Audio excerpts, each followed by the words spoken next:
Captain Sarah Phoenix Martinez had always known the weight of proving herself in a world that questioned her every move. Standing at 5 feet 6 inches with determined brown eyes and calloused hands that told stories of countless hours in cockpits, she represented everything the old guard of the military establishment found threatening. Her record spoke volumes: top of her class at the Air Force Academy, exceptional marks in advanced flight training, and a natural instinct for aerial combat that instructors described as almost supernatural. Yet none of that seemed to matter as she stood in Admiral Richardson's office, the salt air from the nearby Pacific Ocean mixing with the tension that filled the room. The Coronado Naval Base had been her assignment for the past 18 months, a coveted position that allowed her to work closely with the Navy's elite special operations teams. As an Air Force pilot attached to Joint Operations, Sarah had been responsible for providing close air support during training exercises and real-world missions. Her F-22 Raptor, with its stealth capabilities and advanced avionics, made her an invaluable asset to operations requiring precision strikes and air superiority. The aircraft had become an extension of herself, its twin engines responding to her touch like a living creature, its sophisticated radar systems painting pictures of the battlefield that she could read like poetry. Admiral Richardson sat behind his mahogany desk, his weathered face bearing the scars of 3 decades of naval service. His gray eyes held no warmth as they fixed upon Sarah, and his jaw was set in the rigid line that had earned him respect and fear throughout the Pacific Fleet. Behind him, awards and commendations covered the wall, testament to a career built on discipline, tradition, and an unwavering belief in the established order of military hierarchy. The American flag in the corner seemed to judge her silently, its stars and stripes a reminder of the country she had sworn to serve and protect. The confrontation had been building for weeks. Sarah's unconventional tactics during training exercises had raised eyebrows among the senior staff. While her results were undeniably effective, her methods challenged decades of established doctrine. She had a habit of pushing boundaries, of finding solutions that textbooks had never considered, and of achieving mission objectives through paths that made traditional military minds uncomfortable. Her success rate was perfect, but her approach was seen as reckless by those who valued conformity over innovation. The final straw had come during a joint exercise with SEAL Team 7. The scenario involved a hostage rescue operation in a heavily defended compound, with Sarah providing overwatch and close air support from her F-22. The mission parameters called for a standard approach: suppress enemy positions, provide cover for insertion, and maintain aerial dominance while the ground team conducted their operation. Sarah had followed the plan initially, but when intelligence indicated additional enemy reinforcements approaching the compound, she made a split-second decision that would change everything. Instead of requesting permission through proper channels, Sarah had identified a narrow window of opportunity. Using her aircraft's advanced stealth capabilities, she had performed a series of precision strikes that eliminated the reinforcement threat before it could materialize. Her actions had undoubtedly saved lives and ensured the mission's success, but they had also violated direct orders and circumvented the established chain of command. In the military's rigid structure, results alone could not excuse insubordination, no matter how well-intentioned. Admiral Richardson's voice cut through the silence like a blade. His words were measured and cold, each syllable carrying the weight of absolute authority. He spoke of discipline, of the importance of following orders without question, and of the dangerous precedents set by officers who believed they knew better than their superiors. Sarah listened without interruption, her spine straight and her eyes forward, even as she felt her career crumbling around her. The Admiral's criticism was thorough and devastating, questioning not only her judgment but her fitness to serve in joint operations. The formal reprimand was just the beginning. Admiral Richardson made it clear that Sarah's behavior pattern showed a fundamental inability to work within the military's command structure. Her previous successes, he argued, had made her overconfident and prone to freelancing. Such traits might be tolerated in a standard Air Force assignment, but they were completely unacceptable in special operations where lives depended on precise coordination and absolute trust in the chain of command. The Navy SEALs, he emphasized, needed partners they could count on to follow orders without question, not maverick pilots who might abandon the plan at the first sign of trouble. The dismissal from Coronado was immediate and non-negotiable. Sarah would be transferred back to a regular Air Force base, away from special operations, away from the cutting-edge missions that had defined her career. The Admiral's final words stung more than any physical blow could have. He questioned whether she had what it took to be a team player, whether her ego had grown too large for the military structure, and whether the Air Force had made a mistake in promoting someone who seemed incapable of understanding the basic concept of military discipline. As Sarah walked out of the Admiral's office, her footsteps echoing in the empty corridor, she carried with her the weight of failure and the sting of injustice. The base around her seemed different now, its familiar sights and sounds transformed into reminders of what she was losing. The hangar where her F-22 waited seemed miles away, though she knew she would be back in the cockpit soon enough. The question was where that cockpit would take her next, and whether she would ever again have the opportunity to prove that sometimes the right choice and the approved choice were not the same thing. The sun was setting over the Pacific as Sarah gathered her personal belongings from her temporary quarters. Other pilots and support staff avoided eye contact, the news of her dismissal having spread through the base's informal communication network with the speed of wildfire. Some looked at her with sympathy, others with judgment, but most simply looked away. In the military's unforgiving culture, being on the wrong side of a superior officer was a contagion that others feared might spread to them. Her call sign, Phoenix, had been earned during her early days in the Air Force when she had successfully recovered from what should have been a catastrophic engine failure, bringing her damaged aircraft home against all odds. The name had followed her through every assignment since, a symbol of her ability to rise from seemingly impossible situations. As she loaded her gear into her car, Sarah wondered if this would be the one fire she could not rise from, the one failure that would define the rest of her military career. The drive away from Coronado Naval Base was quiet, the usual military traffic giving way to civilian vehicles as she moved inland. In her rearview mirror, the base grew smaller and smaller until it disappeared entirely, taking with it her dreams of being part of something larger than herself. The road ahead stretched into darkness, much like her future in the military, uncertain and filled with challenges she had never anticipated facing. But Sarah Martinez had not earned her call sign by giving up when things looked impossible, and she was not about to start now. The assignment to Nellis Air Force Base in Nevada felt like exile to the desert, both literally and figuratively. After the pristine coastal environment of Coronado with its ocean breeze and elite special operations atmosphere, the harsh landscape of the Mojave Desert seemed like punishment. The base, known primarily for its role in testing advanced aircraft and weapons systems, buzzed with a different kind of energy than the special operations community she had left behind. Here, innovation was encouraged, but only within carefully controlled parameters, and Sarah found herself assigned to a squadron that specialized in routine training missions rather than the cutting-edge operations she had grown to love. Squadron leader Colonel James Hawk Stevens was a veteran pilot whose reputation preceded him throughout the Air Force community. With silver-gray hair and lines around his eyes that spoke of decades spent squinting into bright skies, he carried himself with the quiet confidence of someone who had seen everything the military aviation world had to offer.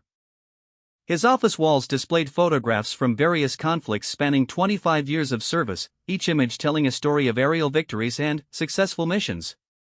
When Sarah reported for duty, his initial greeting was cordial but distant, the kind of professional courtesy extended to someone whose record raised questions. The squadron's primary mission involved training newer pilots in advanced tactical maneuvers and testing modifications to existing aircraft systems. While important work, it lacked the immediacy and high-stakes intensity that had defined Sarah's experience with special operations. Her new colleagues were competent professionals, but many seemed content with the routine nature of their assignments. They flew their missions, completed their paperwork, and went home to their families without the burning desire to push boundaries that had always driven Sarah to excel. Her F-22 Raptor had made the journey with her, its sleek form now housed in a hangar alongside dozens of other advanced aircraft. The maintenance crews at Nellis were among the best in the Air Force, and they took pride in keeping the sophisticated machines in perfect operational condition. Sarah spent her first few weeks reacquainting herself with the aircraft's systems, running diagnostics, and completing the mandatory training required for her new assignment. The familiar comfort of the cockpit helped ease the transition, its advanced displays and controls responding to her touch with the precision she had come to expect. The daily routine at Nellis followed a predictable pattern. Morning briefings outlined the day's training objectives, followed by pre-flight preparations, actual flight time, and post-mission debriefings. Sarah threw herself into each task with professional dedication, but she could not shake the feeling that her talents were being wasted on routine exercises. The training scenarios, while valuable for developing basic skills, lacked the complexity and unpredictability that had made her special operations assignments so engaging. She found herself completing missions flawlessly but feeling unfulfilled by their limited scope. Colonel Stevens watched Sarah's performance with careful attention during her first month at Nellis. Her technical skills were undeniable, her knowledge of aircraft systems comprehensive, and her ability to adapt to new situations impressive. However, he also noticed something else, a restlessness that manifested in small ways throughout her daily routine. She would complete assigned exercises quickly and efficiently, then spend additional time exploring variations and alternatives that had not been requested. Her questions during briefings often pushed beyond the immediate requirements to explore hypothetical scenarios that challenged conventional thinking. The turning point came during a particularly complex training exercise designed to simulate air-to-air combat against multiple opponents. The scenario involved Sarah and 3 other pilots working as a team to engage a larger force of simulated enemy aircraft. The exercise parameters called for standard engagement tactics, with each pilot assigned specific roles and responsibilities within the overall formation. Sarah began the mission following the prescribed plan, maintaining her assigned position and engaging targets according to the briefing. Midway through the exercise, the simulation controllers introduced an unexpected complication: simulated surface-to-air missile sites that threatened the formation's approach route. The standard response would have been to abort the attack run and request support from specialized suppression aircraft. However, Sarah recognized an opportunity that the exercise parameters had not anticipated. Using her F-22's advanced stealth capabilities and electronic warfare systems, she identified a route that would allow the formation to continue their mission while avoiding the missile threat. Without breaking radio protocol or violating any specific orders, Sarah shared her analysis with the flight leader and suggested the alternative approach. Her proposal was technically sound and offered a higher probability of mission success than the standard abort procedure. After a moment's consideration, the flight leader authorized Sarah to lead the formation through her suggested route. The result was a textbook completion of the exercise objectives with minimal exposure to the simulated threats. During the post-mission debrief, Colonel Stevens found himself in an unexpected position. Sarah's actions had clearly improved the outcome of the training exercise, demonstrating exactly the kind of tactical flexibility that modern combat situations demanded. Her analysis had been correct, her execution flawless, and her communication professional. Yet her willingness to deviate from standard procedures, even in beneficial ways, echoed the concerns that had led to her departure from Coronado. The question was whether her innovative thinking represented a valuable asset or a dangerous liability. The weeks that followed saw Sarah gradually building relationships with her new squadron mates. Initially, they had been cautious around her, aware of the circumstances that had brought her to Nellis and uncertain how to interpret her reputation for unconventional tactics. However, her professionalism during daily operations and her willingness to share knowledge during informal discussions slowly broke down the barriers.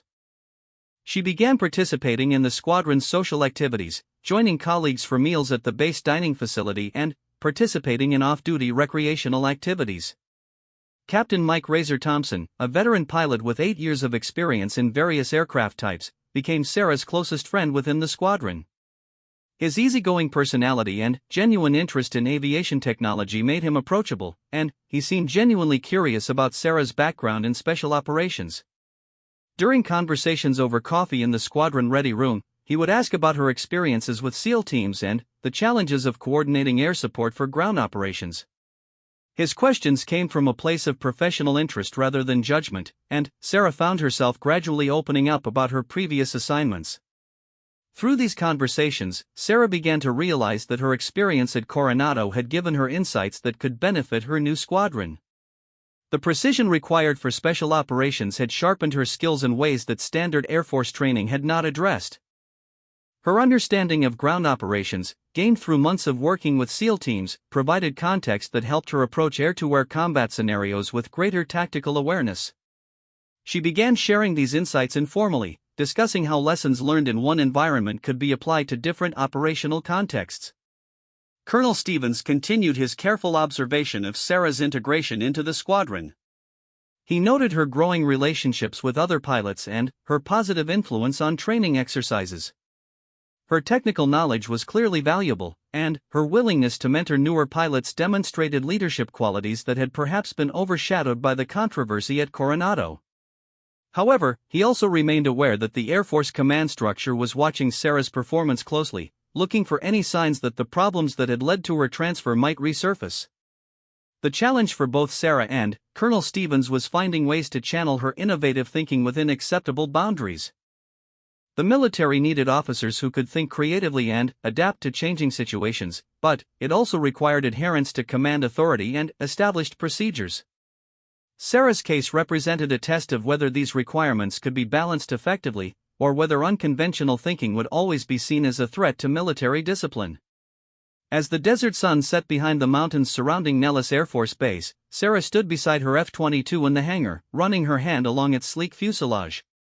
The aircraft represented her connection to a career that had brought her both tremendous satisfaction and significant challenges. Tomorrow would bring another day of training exercises, another opportunity to prove that her skills could be valuable within the military structure. The question that remained was whether the Air Force would recognize that innovation and discipline could coexist, or whether her career would forever be defined by a single moment of independent judgment at Coronado. 6 months into her assignment at Nellis, Sarah had settled into a routine that balanced her natural desire to excel with the need to avoid attracting unwanted attention from higher command. Her performance evaluations were consistently excellent, her relationships with squadron members had grown stronger, and Colonel Stevens had begun assigning her increasingly complex training scenarios. The desert base had become less of an exile and more of an opportunity to rebuild her reputation within the broader Air Force community. However, everything changed when an encrypted message arrived at Colonel Stevens' office on a Tuesday morning in late March. The communication came directly from Air Force Special Operations Command, marked with classification levels that required Colonel Stevens to dismiss his staff and lock his office door before opening it. The content was brief but carried implications that would reshape Sarah's immediate future. A joint training exercise codenamed Operation Desert Thunder was being organized for the following month, bringing together elements from multiple branches of the military to test new coordination protocols and advanced tactical concepts. The exercise would involve Navy SEAL teams, Marine Force reconnaissance units, Army Special Forces, and Air Force Special Operations squadrons working together in a complex scenario designed to simulate real-world crisis response situations. What made the message particularly significant was the specific request for Captain Sarah Martinez to participate as the primary F-22 pilot for the exercise. The request had come not from Air Force channels, but from the Navy Special Operations community, specifically from officers who had worked with Sarah during her time at Coronado. Despite her controversial departure from that assignment, her tactical skills and ability to provide effective close air support had left a lasting impression on the SEAL teams she had worked with previously. They wanted her involved in Operation Desert Thunder, believing that her unique experience could contribute to the exercise's success. Colonel Stevens read the message 3 times before fully processing its implications. Recommending Sarah for the assignment would require him to vouch for her reliability and professional judgment, effectively staking his own reputation on her ability to perform without incident. On the other hand, refusing the request would raise questions about his confidence in his own pilot and could damage relationships between his squadron and the special operations community. The decision required careful consideration of both Sarah's capabilities and the potential risks of placing her back in an environment where her previous problems had manifested. The conversation between Colonel Stevens and Sarah took place in his office late that afternoon, with the blinds drawn and the door securely closed. He explained the situation carefully, emphasizing both the opportunity and the scrutiny that would accompany her participation in Operation Desert Thunder. The exercise would be observed by senior officers from all branches of the military, and Sarah's performance would be evaluated not just on technical skills but on her ability to work effectively within joint command structures. A single mistake could end her career permanently, while exceptional performance might rehabilitate her standing within the special operations community. Sarah listened to the briefing with a mixture of excitement and apprehension. The opportunity to return to the type of work she had always found most fulfilling was exactly what she had been hoping for during her months at Nellis.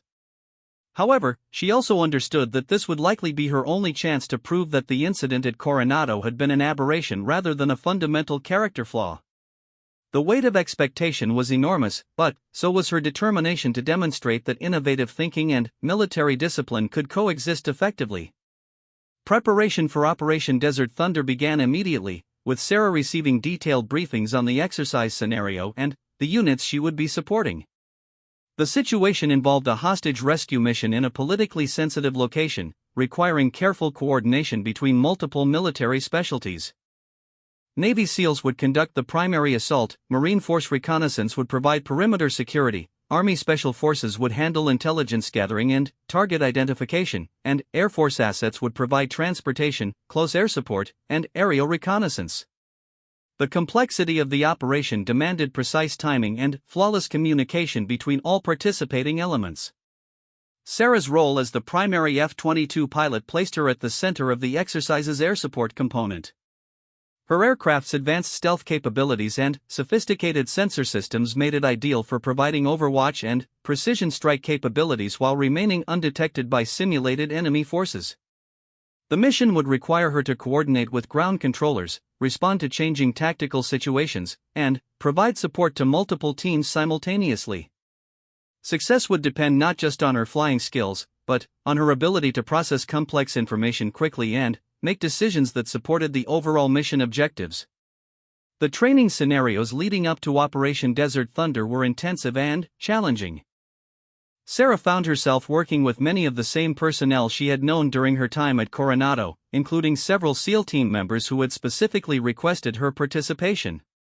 Their greeting was professional but warm, reflecting their appreciation for her previous contributions to their operations despite the controversy that had surrounded her departure. Master Chief Petty Officer David Shark Morrison, the senior enlisted member of SEAL Team 7, made a point of speaking with Sarah privately during the first joint training session. Master Chief Morrison's words were carefully chosen but carried significant weight within the special operations community. He acknowledged that Sarah's departure from Coronado had been unfortunate, but emphasized that the SEAL teams remembered her exceptional performance during actual operations. Her ability to provide precisely targeted support while maintaining awareness of ground team positions had saved lives during several real-world missions. From the perspective of the operators who depended on air support, results mattered more than adherence to bureaucratic procedures. The SEALs wanted Sarah involved in Operation Desert Thunder because they trusted her skills and her commitment to mission success. The preliminary training exercises revealed both Sarah's strengths and the challenges she would face during the main event. Her technical proficiency was undimmed, her tactical awareness remained sharp, and her ability to coordinate with ground forces was as impressive as ever. However, the exercise controllers introduced complications specifically designed to test participants' adherence to established procedures under pressure. Sarah found herself facing scenarios where the most effective course of action conflicted with predetermined protocols, forcing her to choose between mission optimization and procedural compliance. During one particularly challenging exercise, Sarah's F-22 was providing overwatch for a simulated hostage rescue when intelligence indicated that additional enemy forces were approaching the target location.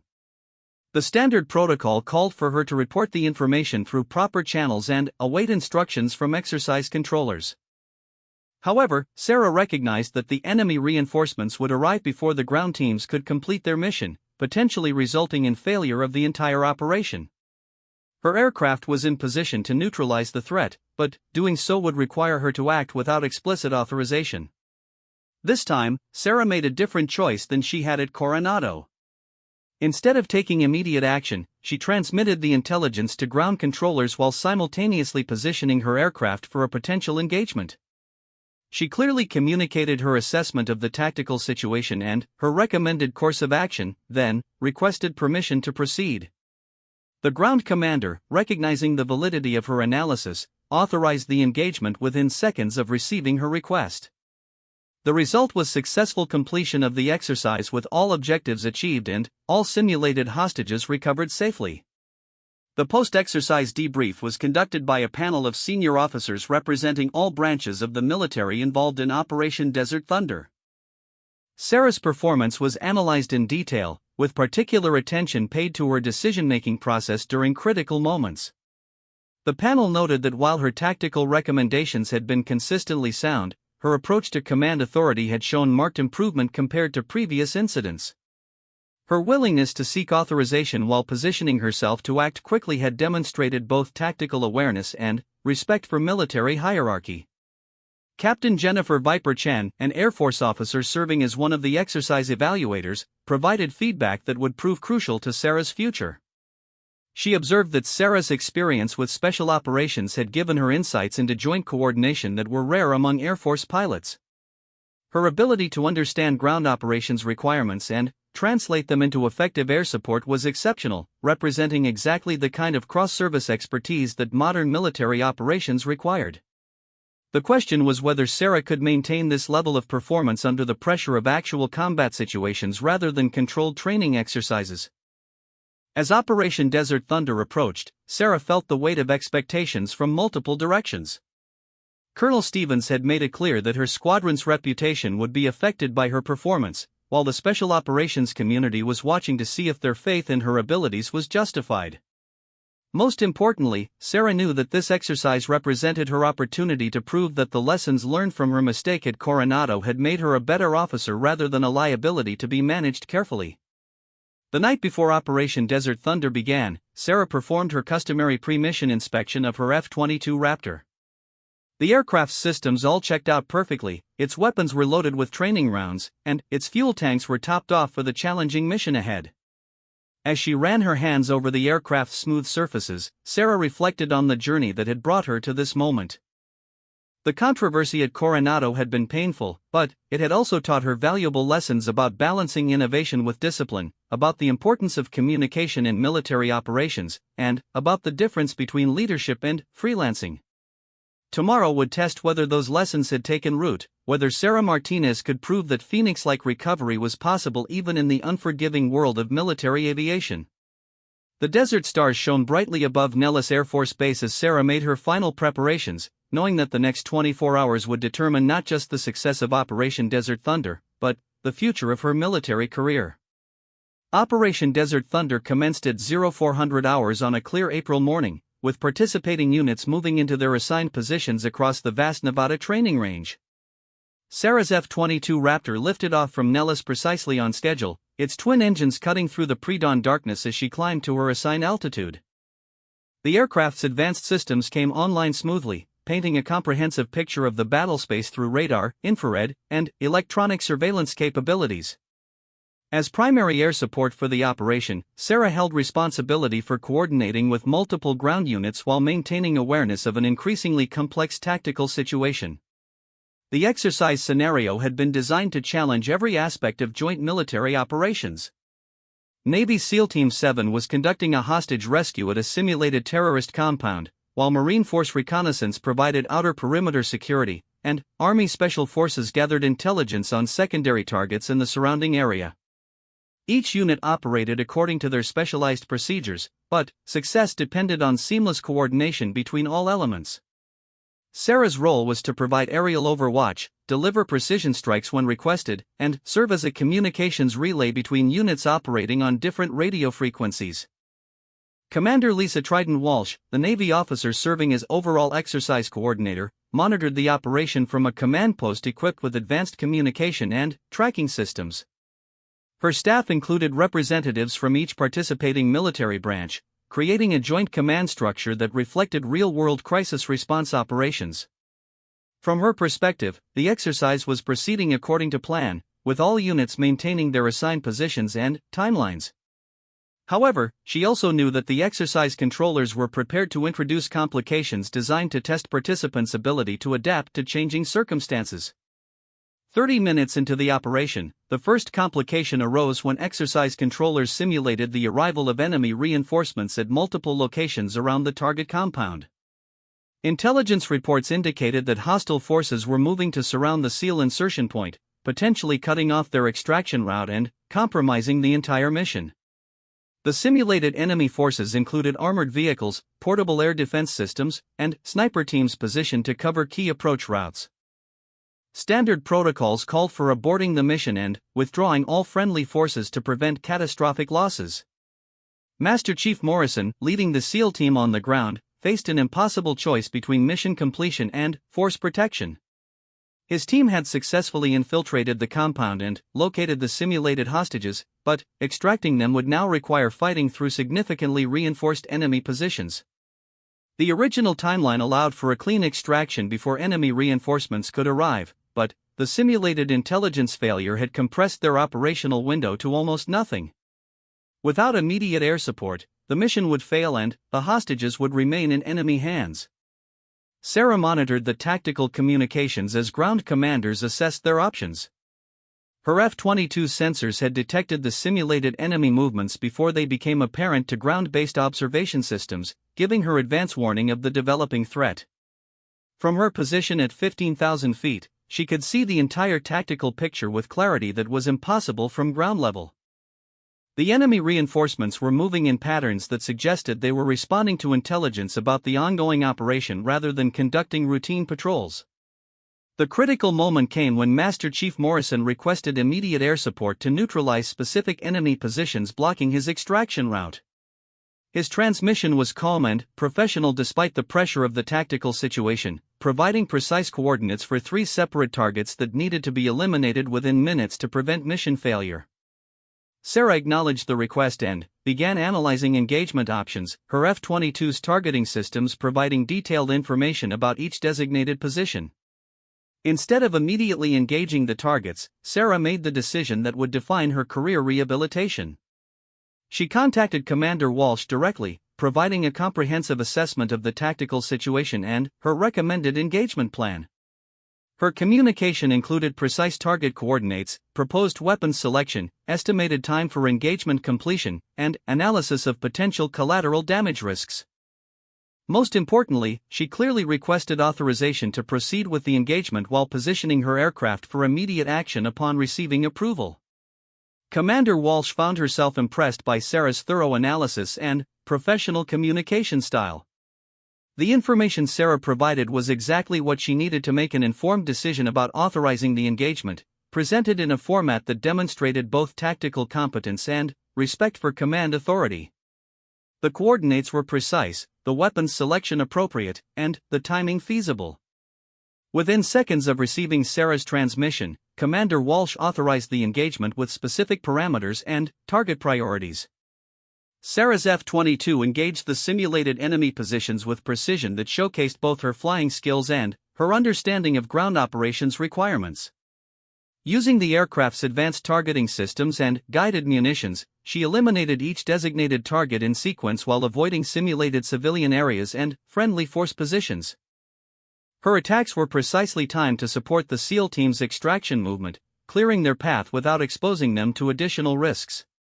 The entire engagement sequence lasted less than 3 minutes, but its execution demonstrated mastery of both technical and tactical aspects of modern air warfare. The successful completion of the hostage rescue phase marked only the beginning of Operation Desert Thunder's challenges. Exercise controllers immediately introduced a new complication involving simulated chemical weapons at a secondary target location, requiring rapid redeployment of assets and coordination with specialized hazardous materials teams. Sarah's F-22 was tasked with providing aerial reconnaissance of the contaminated area while maintaining readiness to support ground operations if the situation escalated further.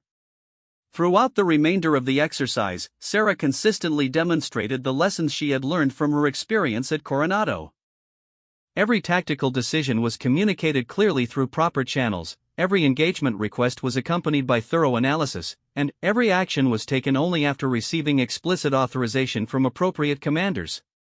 Her performance showed that innovative thinking and procedural compliance were not mutually exclusive, but rather complementary aspects of effective military leadership. The final phase of Operation Desert Thunder involved a complex extraction scenario requiring coordination between multiple aircraft types and ground units. Sarah's F-22 provided top cover while transport helicopters moved into position to extract personnel from both the primary and secondary target locations. Enemy surface-to-air missile threats forced constant position changes and communication with electronic warfare aircraft tasked with suppressing hostile radar systems. The exercise concluded successfully with all objectives achieved and all simulated personnel recovered safely.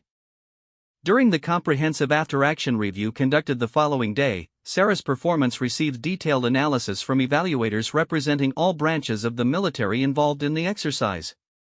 Captain Chen's assessment was particularly significant, noting that Sarah had demonstrated exceptional ability to balance tactical innovation with command authority.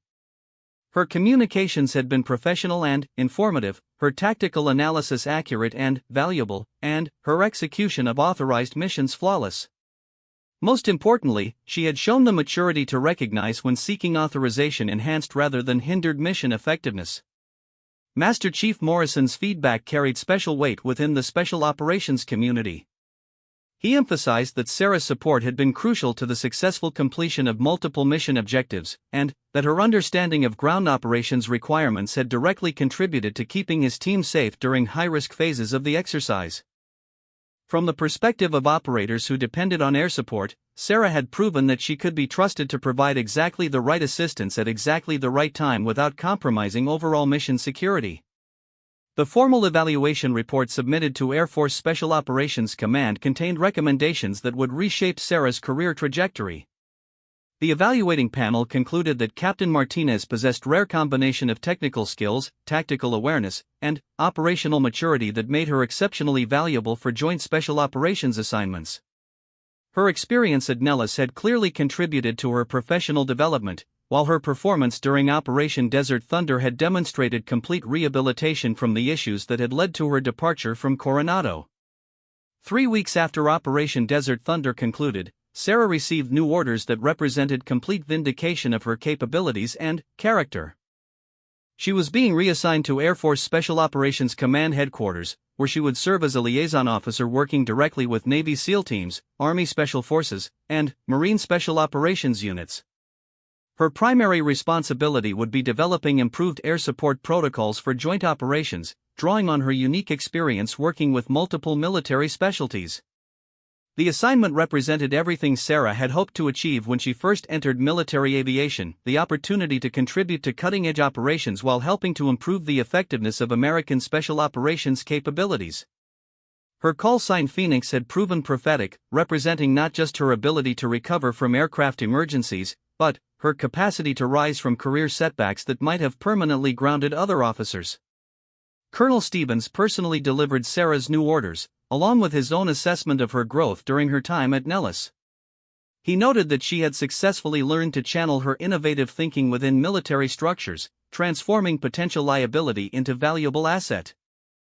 Her experience had taught her that the most effective military leaders were those who could balance creative problem-solving with respect for command authority, achieving mission success through collaboration rather than independent action. As Sarah prepared for her new assignment, she reflected on the lessons learned during her journey from controversial dismissal to complete rehabilitation. The military had taught her that innovation without discipline was dangerous, but discipline without innovation was ineffective. Her experience at Coronado had been painful but necessary, forcing her to examine her own assumptions about leadership and authority. The months at Nellis had provided the opportunity to apply those lessons in a controlled environment, while Operation Desert Thunder had proven that growth and redemption were possible even in the military's unforgiving culture. The final scene of Sarah's remarkable journey took place in the hangar at Nellis Air Force Base, where she performed her last pre-flight inspection of the F-22 Raptor that had carried her through both triumph and adversity.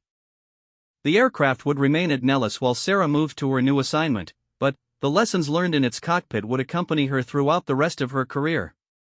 As she ran her hand along the aircraft's fuselage one last time, Sarah Martinez knew that she had truly earned her call sign, rising from the ashes of failure to achieve the kind of success that only comes to those willing to learn from their mistakes and grow stronger through adversity.